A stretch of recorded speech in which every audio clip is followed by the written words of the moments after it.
The history following, or better than this, the following history, is a true history and it took place in the northern part of Brazil, in the Amazon rainforest.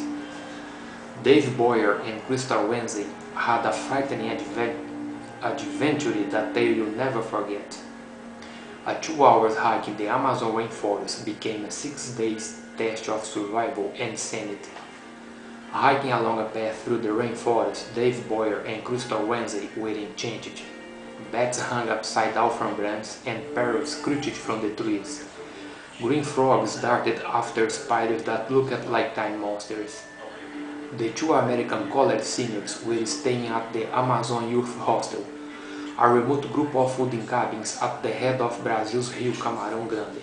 They planned to return to the hostel well before sundown on this Tuesday in late May, so Boyer carried just enough in his backpack to last for the day. He had 6 cereal bars, a little bit of wood, a bottle of insect repellent, a knife, a camera, and a compass. They had been told that the trail marked by White Arrow ended at a river, and that it would take them 2 hours to walk there. But they never came to anything they considered a river. The rainforest was full of water. Perhaps they had walked right through the shallow part of the river and on into the jungle. Finally, around mid-afternoon, they decided to turn back. Behind them was a wall of green. The brush seemed to have closed over a path that could have been made by animals. They looked for their own footprints in the wet soil and for broken branches.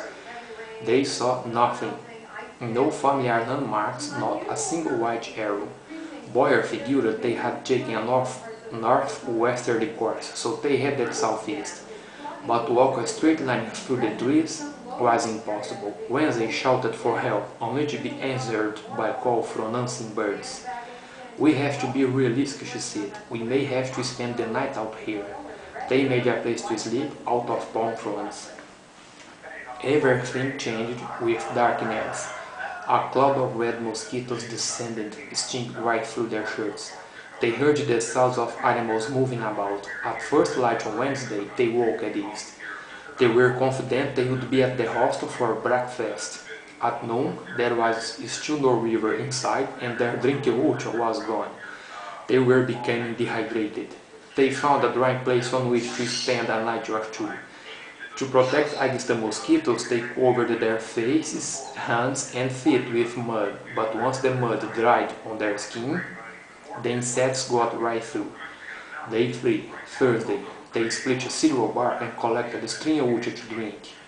By heading southeast, Boyer felt sure they had come to a river that would lead them to civilization. They walked through a section of forest so dense they had to squeeze sideways between trees. Thorns cut into their legs and their hands. Black ants dropped off the trees and got inside their shirts. That night, they covered themselves with dirt. It did not stop the mosquitoes. Then it began to rain, cold rain, and Wednesday began to shiver. Boyer held her close. She felt that her mind was falling apart. When the rain finally stopped in the morning, Boyer and Wednesday found a patch of sunlight to dry out in. Their bodies were covered with red welts. A noisy chatter started in the trees as they began to walk. Some 21 meters up, a column of black and brown monkeys swung in the branches watching them. Wednesday knew that monkeys lived in the most remote areas of the jungle. She and Boyer were more lost than ever. Saturday morning, day 5. They were sharing their last cereal bar when they heard the sound of a boat engine sent them running. "We are safe," Boyer thought. They ran through the brush, chased the sound across a maze of white sand and then back into the jungle. But when they stopped to listen, all they heard was the cry of birds, no other sound. Their hand had blew up blistered on Wednesday's feet. Now every step was torturing. She tied vines around the lower part of her legs to cut circulation and ease the pain. Trying to walk, she fell. Boyer could see how tired Wednesday was. "Just make it to the end of the day," he said. Boyer tried to keep Wednesday moving when he too began to fail. Wednesday took the lead, climbing over fallen trees by pulling her legs up with her hands. By late afternoon, they came out of the trees and onto a sandy area. This made Renzi very happy. She flung off her boots and rolled in the sand. Under a starlit sky, the two fell asleep. They were on an incline above Sambuca. In the morning they climbed down from there and found out the Ucha become deeper and deeper. Was this the river?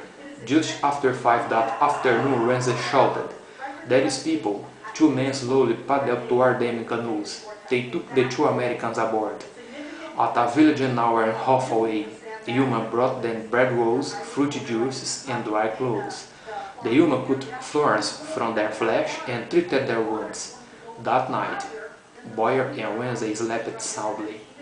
Days later, they returned to the hostel and they went hiking again, but with guides and always marking their trail.